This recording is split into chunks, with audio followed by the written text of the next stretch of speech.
Hello students, this is the leftover part of preposition. ये actually वो वाला part है जो मैंने आपको उस दिन पढ़ाया था जूम ऐप पे। मैं कह रहा था आपको कि मैं उसकी वीडियो रिकॉर्ड करके यूट्यूब पे अपलोड कर दूंगा। Here it is.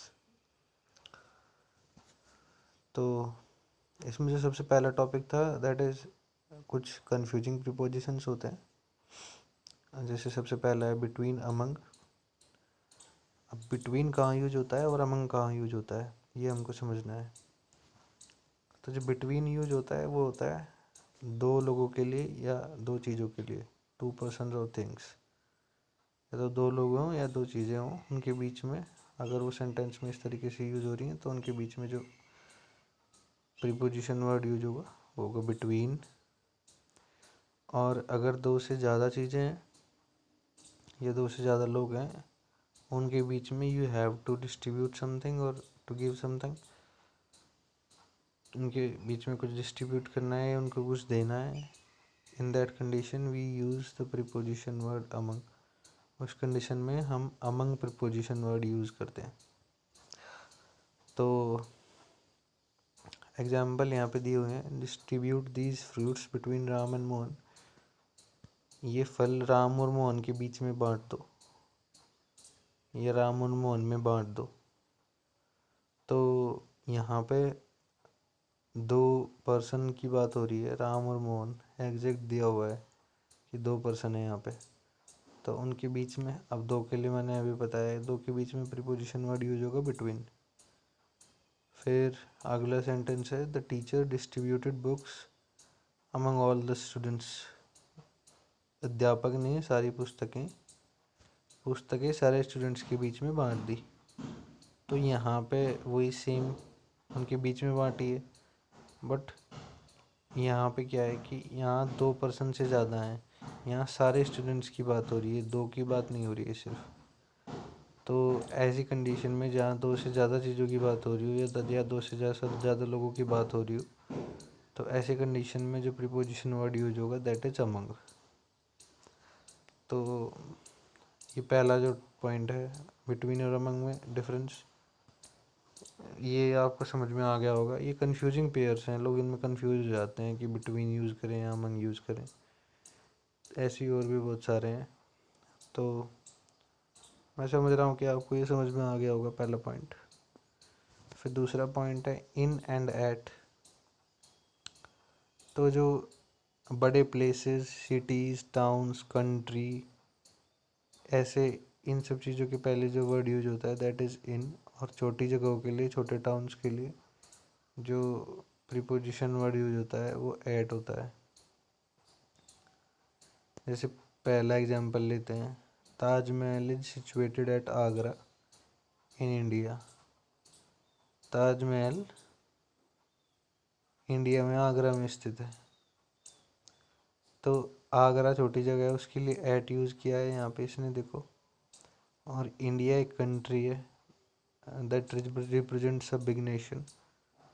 तो उसके पहले एक पूरे नेशन को रिप्रेजेंट करता है ये वर्ड इंडिया। तो बड़ी जगह है, कोई छोटी जगह की बात नहीं हो रही है। तो हमने अभी पढ़ा कि इन जो यूज होता है बड़ी जगहों के लिए, लार्ज प्लेसेस, इवन टाउन्स भी अगर बड़े बड़े हैं तो फिर उसके पहले इन यूज होगा। जैसे अगर शामली में बात करें तो ये छोटा टाउन है, सो we can say I live at Shamli. But अगर आप बात कर रहे हैं दिल्ली की, that is also a city, तो वहाँ पे ये मैंडेटरी कंडीशन है कि इन ही यूज़ होगा। हर सर्कमस्टेंसेस में इन प्रीपोजिशन वर्ड ही यूज़ होगा। तो जैसे हम दूसरा एग्जांपल देख लेते हैं इनोरेट का। आई लिव एट साकेत इन मेरठ। जैसे मेरठ एक बड़ी सिटी है, मेरठ के पहले इन यूज़ किया है और साकेत के पहले एट यूज़ किया है। तो आई लिव एट साकेत, मैं साकेत में रहता हूँ मेरठ में। तो मेरठ से पहले इन यूज़ किया है, साकेत से पहले एट यूज़ किया है। क्यों? क्योंकि साकेत एक छोटी जगह है मेरठ में, ये एक लोकेलिटी है मेरठ की, और मेरठ एक पूरा सिटी है। तो इस वजह से बड़ी जगह मेरठ, उसके पहले इन यूज़ किया है, साकेत के पहले एट यूज़ किया है।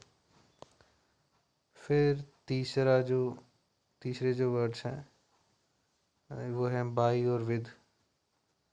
अब जो बाई यूज़ होता है वो डूअर के लिए यूज़ होता है, जो कोई काम कर रहा है, इसके द्वारा काम किया गया है।